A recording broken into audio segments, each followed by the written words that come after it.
So Morris Miller, what is the problem with healthcare and how can we improve it and improve the quality? So right now, up until now, really, patients have gone into the hospitals.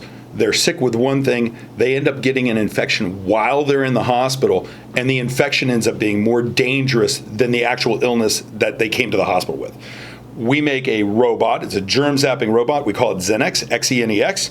You bring this robot into the hospital between patients, run it on the left side of the hospital bed, run it on the right side of the hospital bed, flipping everything in between, because it uses ultraviolet high-intensity light. And I've seen it. Looks like R2-D2. It looks like R2-D2, and basically in 5 minutes on each side of the bed, it kills the pathogens that would otherwise make people sick. And in the hospitals that use it, they end up getting a 50 to 70, sometimes they can even completely eliminate the infections by properly disinfecting the surfaces.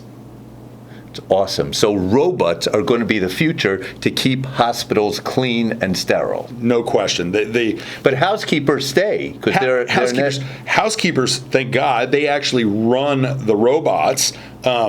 Without them, this wouldn't happen. And plus, you'd have dirt and other things in your hospital room that needs to be done. The beauty of light is that it covers the entire area. You don't miss anything. Compare that to chemistry, where if you miss one of the surfaces with a wipe or something, those pathogens are microscopic. You can never see them, and yet they can kill you. These are the superbugs that you read about, C. diff, staph, MRSA. You read about them in the paper every day. They're actually sitting there on hospital surfaces.